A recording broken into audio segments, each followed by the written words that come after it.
This is a bit of entertainment. If you enjoy this production, please like, subscribe, and ring the notification bell.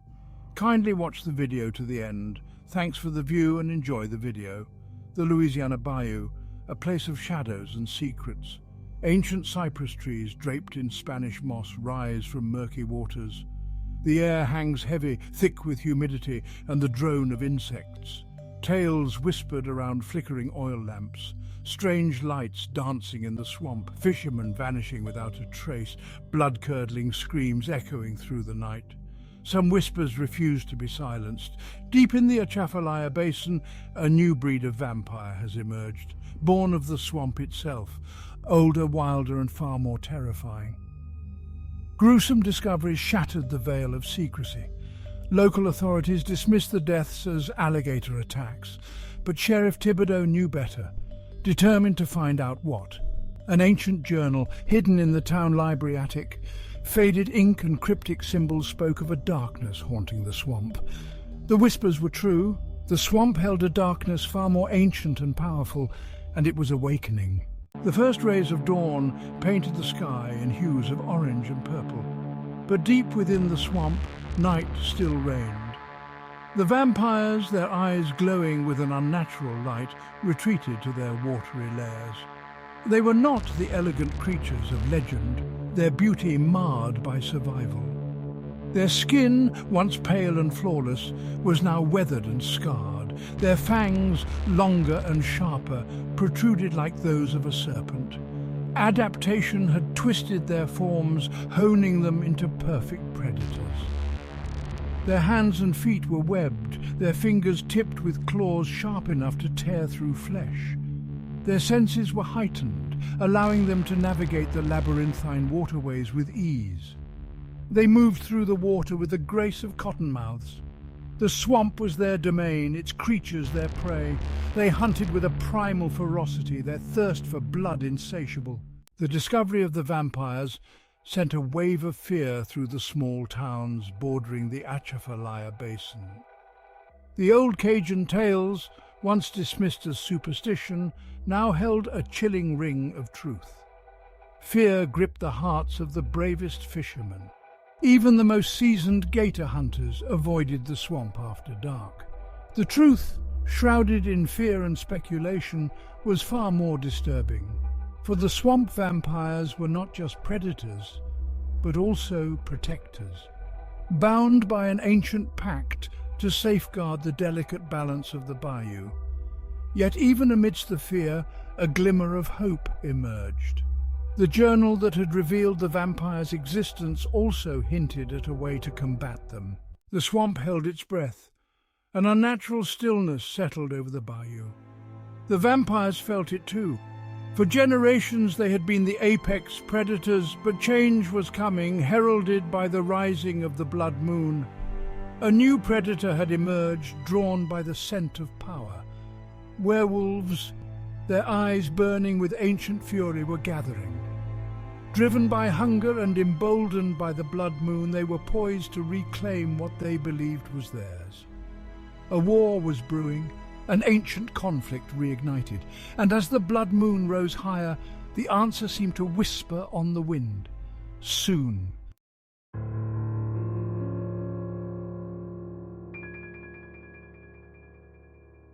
The swamp vampires were not a single entity. They were a tapestry of bloodlines, each family descended from a different ancestor, each carrying its own unique traits and traditions. The Thibodeau clan, the oldest and most powerful, claimed kinship with the very first vampire to rise from the murky depths of the Atchafalaya Basin. Their leader, a matriarch known only as Grandemere, was said to be hundreds of years old, her skin like withered parchment, and her eyes holding the wisdom, or perhaps the madness, of centuries. The Broussard line, known for their speed and agility in the water, were masters of stealth and ambush. Their eyes, like those of a crocodile, reflected the moonlight, making them nearly invisible in the dark waters. They favoured the blood of alligators, believing it enhanced their reflexes and connection to the swamp. The Landry vampires, the most reclusive and enigmatic of their kind, were said to possess a deep connection to the plant life of the bayou. They could communicate with the ancient cypress trees, drawing strength from their roots and using their branches as pathways through the swamp. Their touch was said to be both healing and deadly, capable of curing ailments or draining the life force of any living thing. Each bloodline had its role to play in the delicate ecosystem of the swamp, their fates intertwined with the rise and fall of the tides, the ebb and flow of life and death that governed their watery domain. But the arrival of the werewolves threatened to shatter this delicate balance, pitting bloodline against bloodline in a desperate struggle for survival.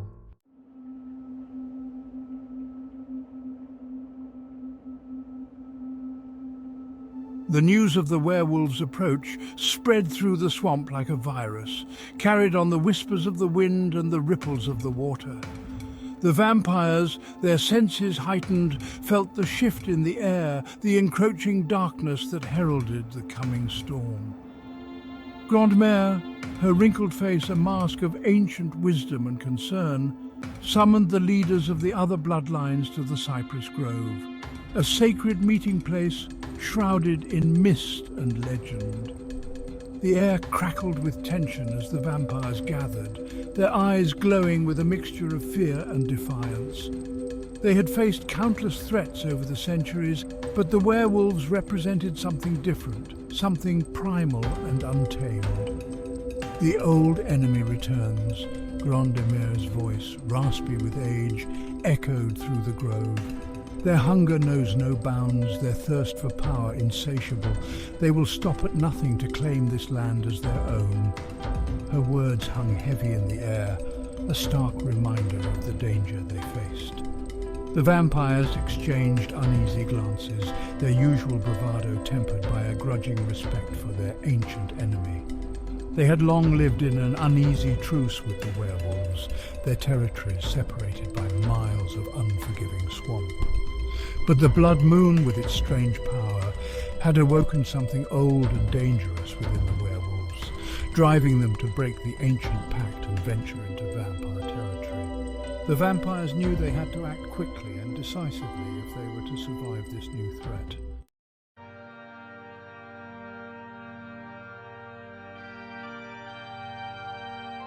The cypress grove, shrouded in mist and draped in Spanish moss, held an ancient power, a resonance of the magic that pulsed through the veins of the swamp itself. It was here, beneath the watchful eyes of the ancient cypress trees, that the vampires performed their most sacred rituals, drawing upon the life force of the bayou to strengthen their connection to the land and to each other. Tonight, the air crackled with a different kind of energy, a mix of fear and defiance as the vampires prepared for a ritual unlike any they had performed before. Grandmère, her frail body seeming to draw strength from the surrounding trees, presided over the ceremony. Her voice, amplified by the natural acoustics of the grove, resonated with an eerie power as she chanted in a language older than time. The other vampires, their faces illuminated by the flickering light of the ceremonial fire, joined in the chant, their voices blending in a harmonious chorus that echoed through the swamp. They circled a makeshift altar constructed from cypress knees and draped with Spanish moss, upon which lay a collection of objects both strange and unsettling. A gator skull, its teeth bared in a silent snarl, a bundle of dried herbs, their pungent aroma filling the air, and at the centre of it all, a crystal vial filled with a viscous liquid that shimmered with an otherworldly glow. It was the lifeblood of the swamp, a potent elixir drawn from the heart of the bayou itself. Tonight, they would offer it back to the land, a desperate plea for protection against the encroaching darkness.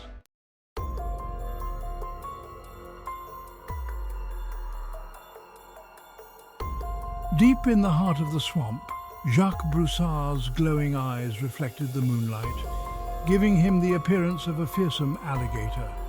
Jacques was a tracker, renowned for navigating the bayou with unmatched skill. Born in the swamp, his senses were attuned to its every whisper. Tonight, he strained to catch the slightest hint of approaching werewolves. The ritual had strengthened their connection, but alerted their enemies.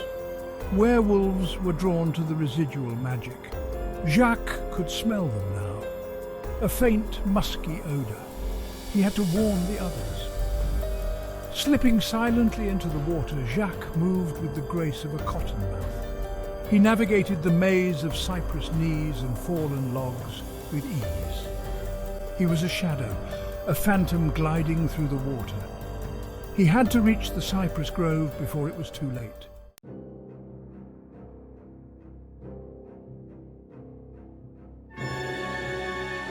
Back at the cypress grove, the air crackled with anticipation as the vampires completed their ritual. Suddenly, a figure emerged from the shadows. Jacques, his face etched with urgency. "They're coming!" he gasped. "The werewolves!" The battle for the soul of the bayou was about to begin.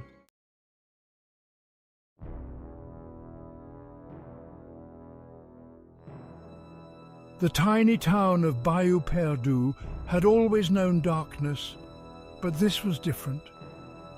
Inside the Dewdrop Inn, the ceiling fan whirred uselessly against the stifling heat. Suddenly, the lights flickered, plunging the bar into darkness. Sheriff Thibodeau, his hand on his revolver, slowly pushed open the back door. His flashlight beam cut through the darkness, illuminating a scene of unimaginable horror.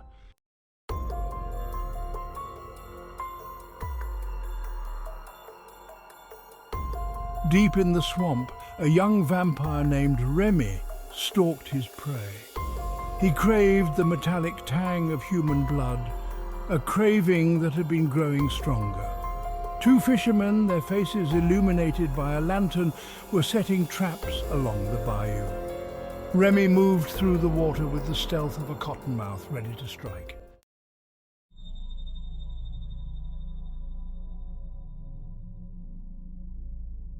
The news of the fisherman's death spread through Bayou Perdu, fueling fear. Sheriff Thibodeau tried to quell the rising panic, but he knew the truth. One evening, a stranger arrived in town, introducing himself as Jean-Luc, a trapper from the deep swamp. He claimed to have knowledge of the creatures that haunted the night.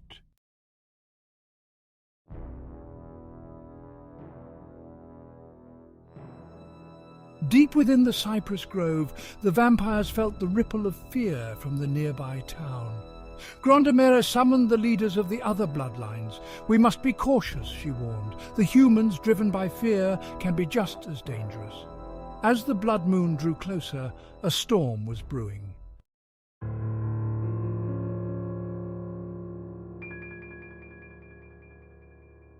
The air in the sheriff's office was thick with apprehension. Jean-Luc, the stranger, spoke of creatures as much a part of the land as the cypress trees. He explained that the traiteurs had kept a watchful eye on the creatures of the night. Sheriff Thibodeau realized these secrets might hold the key to his town's survival.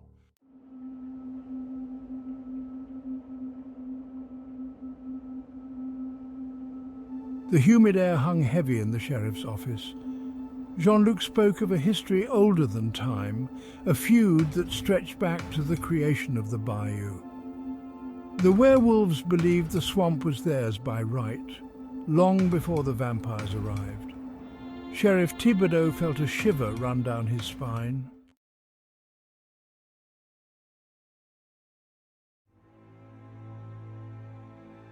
The air in the cypress grove was thick with tension. Grandemère warned of a new alpha, Cade, a creature of immense power and insatiable hunger. Cade sought to break the ancient pact and claim the bayou as his own. The vampires knew survival would require more than just cunning and brute force.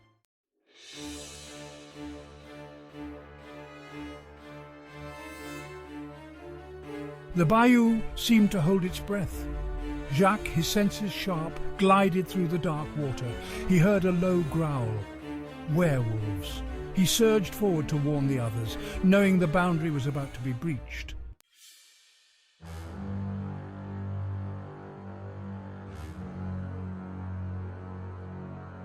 Section 4. The Scent of Fear. The werewolves moved through the swamp with a primal grace, their powerful bodies slipping effortlessly through the undergrowth. Their senses, heightened by the approaching full moon, were on high alert, their nostrils filled with the scent of their prey. Leading the pack was Cade, his massive form casting an imposing shadow over the swamp.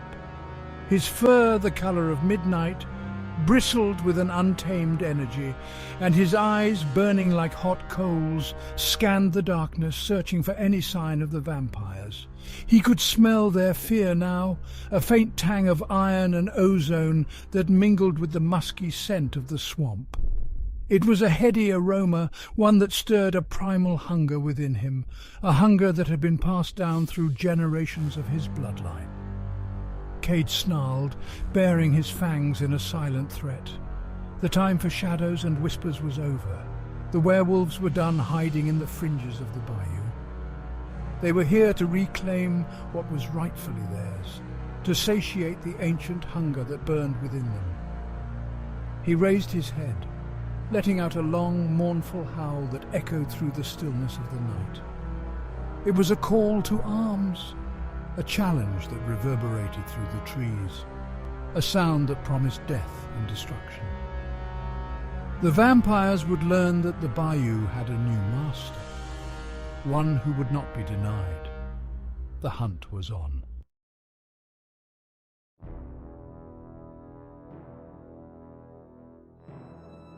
Section 5. The Traiteur's Gambit. Back in town, Sheriff Thibodeau paced his office, his mind racing. Jean-Luc's tales of ancient feuds and supernatural powers had shaken him to his core. He had always prided himself on his rationality, his ability to separate fact from fiction. But the evidence, from the ravaged bodies to the growing unease in the town, spoke of a truth far more terrifying than any local legend. Jean-Luc, his face etched with concern, watched the sheriff pace. He understood the man's turmoil, the struggle to reconcile his beliefs with the reality unfolding around him. But time was of the essence. The fate of the town, and perhaps the entire bayou, hung precariously in the balance. "There is a way," Jean-Luc said, breaking the silence, "an ancient ritual passed down through generations of traiteurs. It can restore the balance, appease the spirits of the swamp." He spoke of a forgotten spring, hidden deep within the bayou, its waters said to possess powerful restorative properties. By offering a sacrifice, a token of peace to the ancient forces that governed the land, they could potentially quell the brewing storm. But the ritual was dangerous, fraught with peril. It required a delicate balance of power, a deep understanding of the forces at play. One wrong move, one misspoken word, could have disastrous consequences. Sheriff Thibodeau, his jaw set with determination, made a decision. He may not believe in fairy tales and swamp monsters, but he knew one thing for certain. He was sworn to protect his town, no matter the cost. "Tell me what to do," he said, his voice firm.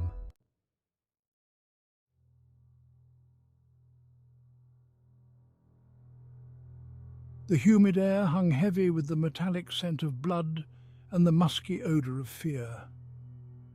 The swamp, usually teeming with the sounds of nocturnal life, was eerily silent, as if the very creatures that called it home knew better than to interfere with the drama unfolding beneath the blood-soaked sky. On one side of the clearing stood the vampires, their eyes glowing with a mixture of defiance and fear. They were outnumbered, outmatched in sheer brute strength, but they were fighting for their home, their very existence, Jacques, his lithe form moving with a deadly grace, weaved through the werewolves, his sharp claws leaving crimson streaks across their fur. Grande Mère, her frail body seemingly imbued with an unnatural strength, called upon the spirits of the swamp, her voice a rasping whisper that echoed through the trees. Vines snaked out from the undergrowth, ensnaring the werewolves, dragging them into the murky depths. But the werewolves were relentless, driven by a primal hunger that knew no bounds. Cade, his massive form a whirlwind of fangs and fury, tore through the vampire's defences, his eyes burning with an ancient rage. He was a force of nature, a creature consumed by a bloodlust that threatened to consume everything in its path.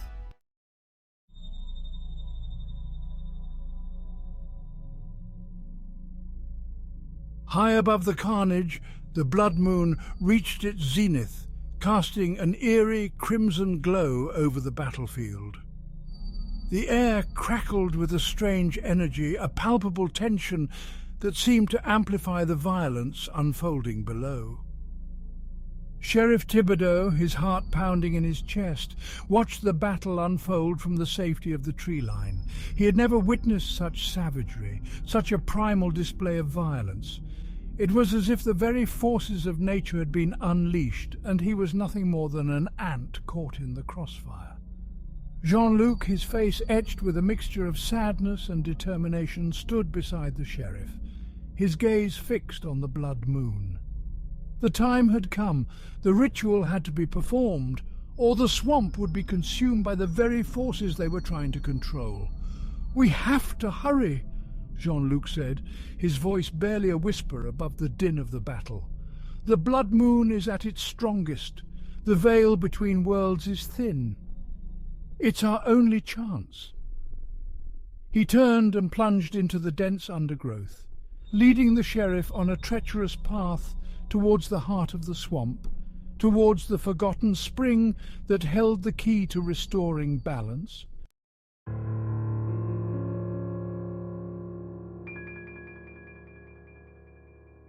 The air grew heavy as they approached the spring, the scent of decay and damp earth filling their nostrils.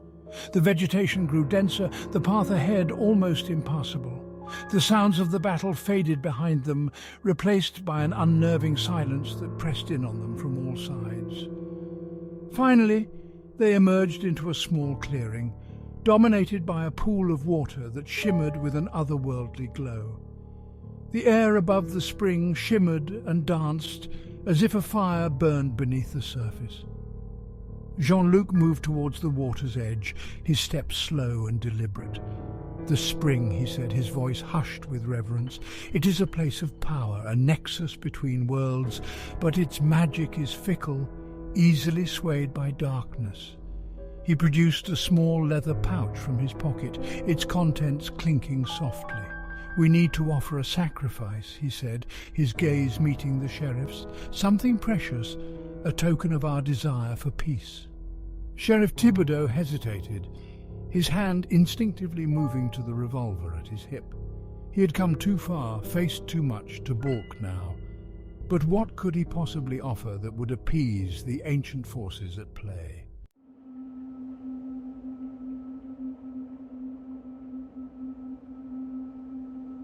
Back in the clearing, the battle raged on. The vampires, their numbers dwindling, fought with the desperation of the damned. They knew they couldn't win, not in a fair fight, but they would make the werewolves pay dearly for every inch of ground. Jacques, his body a symphony of motion, moved through the fray like a phantom, his claws leaving a trail of carnage in their wake. But even he, the most skilled hunter of his clan, was tiring. The werewolves, fueled by Cade's primal rage, seemed to fight with an inexhaustible ferocity. Grande Mère, her voice hoarse from chanting, stumbled back, her body riddled with wounds. She had poured every ounce of her strength, every drop of her magic into protecting her kin, but it wasn't enough.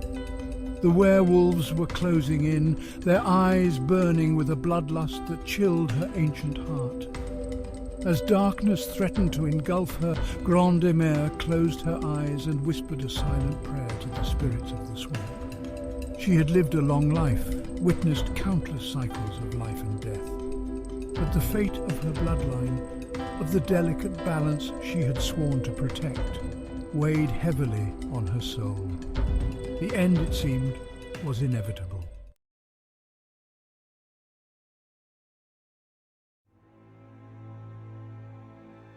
The air crackled with a sudden surge of energy, a ripple that emanated from the heart of the swamp.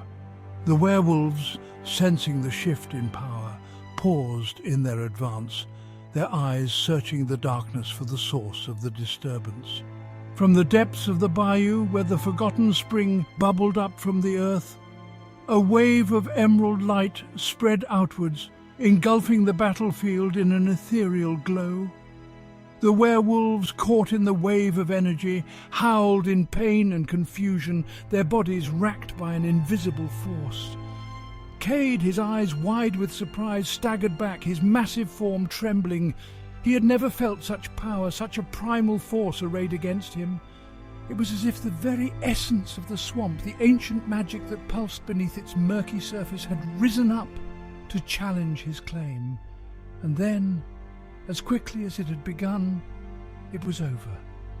The light faded, leaving behind a silence so profound it was almost deafening. The werewolves, their bodies weakened, their rage abated, slunk back into the shadows, their eyes filled with a newfound fear. The bayou had spoken, and the creatures of the night, both vampire and werewolf, had been reminded of the ancient pact, the delicate balance that held their world together. The war for now was over, but the whispers of conflict, the echoes of ancient grudges, still lingered in the air, a chilling reminder that the bayou, for all its beauty, held a darkness that could never truly be tamed. Bart's Bits has been proud to bring you this production for entertainment purposes. If you have enjoyed this video, please subscribe to our channel, like the video, and ring the bell. Please let us know what you liked in the comments. Your taking the time to help us is very much appreciated. Hope to see you again soon.